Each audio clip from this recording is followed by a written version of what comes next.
मैं सूर्य मैथिल जी आपके पास इसी सवाल के साथ आती हूं। सर्वे ये कहता है देश भर में 55% आबादी ऐसी है जो जात और धर्म को देख करके वोट करती है और 65% आबादी सिर्फ मध्य प्रदेश में ऐसी है जो जात पात को देख के वोट करती है।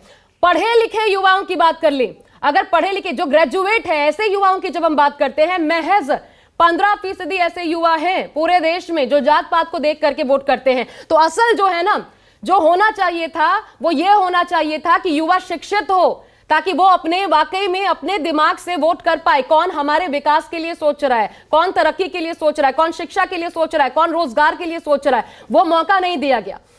ये बिहार के संदर्भ में भी, बाकी स्टेट्स के भी संदर्भ में बहुत ज्यादा मौजूद हो जाता है आज की डेट में। तो सूर्य मैथिल जी, ये तमाम प्रतिक्रियाएं सुनकर के आपको क्या लगता है, ये हालात हैं क्यों, आखिरकार इसका जिम्मेदार कौन है? धन्यवाद आशा जी। पहले आपको, आपके सभी दर्शकों को भारत माता की जय, वंदे मातरम।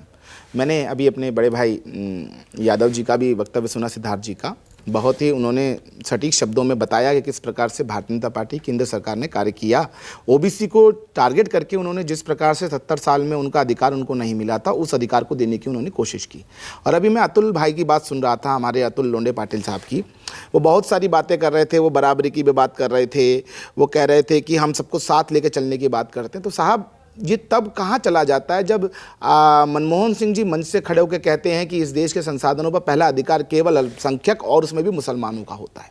दूसरी चीज़, एक छोटे से आंकड़े में रखना चाहता हूँ अतुल भाई, आप ही के आंकड़े हैं कि इस देश के अंदर 250 सीएम 70 साल के अंदर कांग्रेस ने बनाए और उसमें से मात्र 43 सीएम ओबीसी वर्ग से आते थे और उसके इतर भारतीय जनता पार्टी ने 68 चीफ मिनिस्टर बनाए, उनमें से 21 ओबीसी हैं।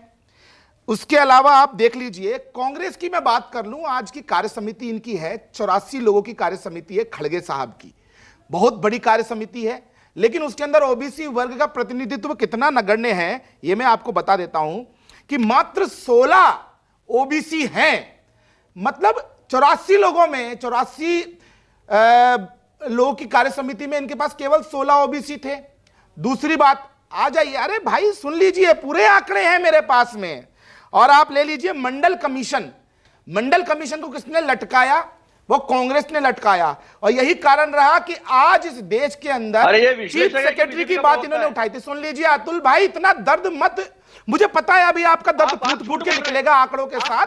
शांत हो जाइए, आराम से बात कीजिए। मैंने आपके बीच में नहीं बोला, मेरे पास तो आंकड़ा है, मैं चैलेंज करता हूं आपको। जो मैंने आपकी कार्य समिति का आंकड़ा दिया, आप मुझे नाम बताइए ओबीसी के। कार्य समिति का आंकड़ा गलत है, बात कर रहे हो आप, मैं बोल रहा हूं आपको। मैं मौका 12 एसटी हैं आपकी कार्य समिति के अंदर और 4 एसटी हैं और 16 ओबीसी हैं सिर्फ आपकी कार्य समिति के अंदर। बाकी सब जो है वो नॉन ओबीसी, नॉन एससी और नॉन आपका एसटी हैं, समझ लीजिए।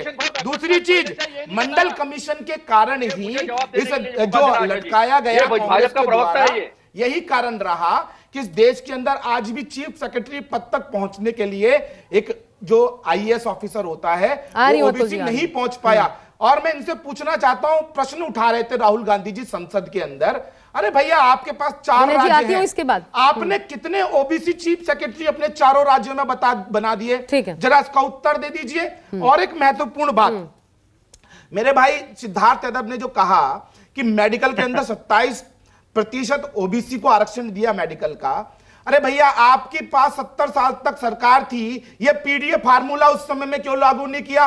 और एक मजे की बात, प्रधानमंत्री जी को आखिर क्यों विश्वकर्मा योजना लागू करनी पड़ी ओबीसी वर्ग के उत्थान के लिए?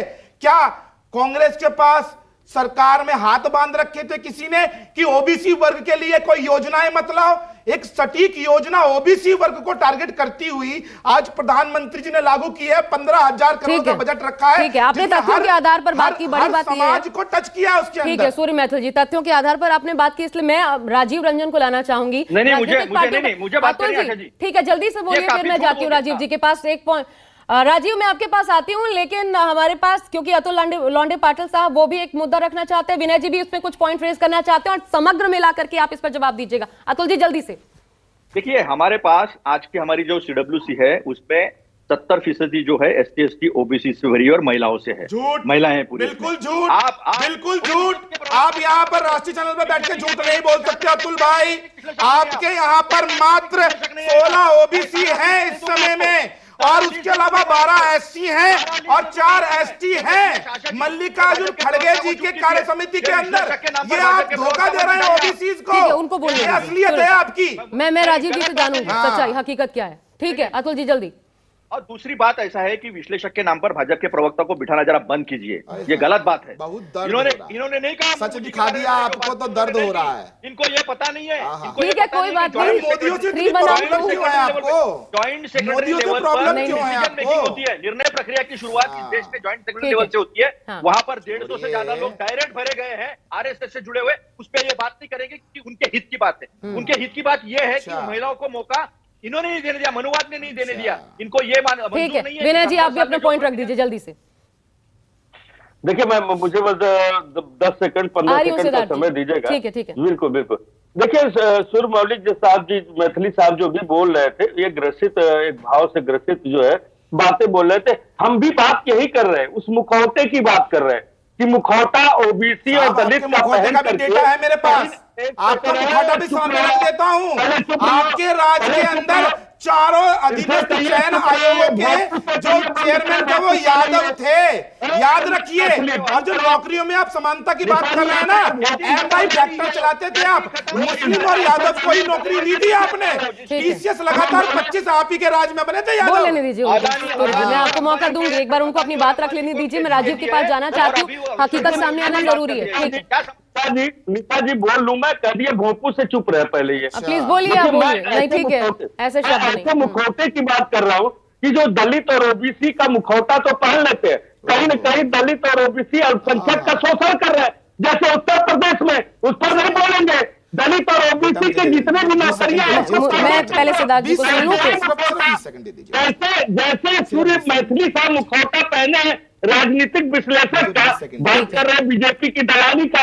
हम ऐसे ये हैं। ऐसे शब्द नहीं, ऐसे शब्द नहीं, बौखलाहट है समाजवादी की। देखिए वाह, आपस में देखिए ना। टकराहट ठीक है, लेकिन ऐसे शब्द नहीं प्लीज। 20 सेकंड जल्दी से। रह रह के बदलते हैं दिन रात नए चोले, अंदर से बड़े जालिम, ऊपर से बड़े भोले। नहीं, ये सिद्धार्थ। ओबीसी की बात कर रहे ठीक है, हैं। सिद्धार्थ। आज उत्तर प्रदेश सरकार के अंदर 20 ओबीसी मंत्री हैं और 9 SC मंत्री हैं। आपकी सरकार में कितने ओबीसी थे जरा बता दीजिए ऐसा तो मुझको। नहीं होगा, ये दूध के धुले हैं और सारे दाग इन्हीं पर हैं। बराबरी बराबरी ये सभी करते हैं।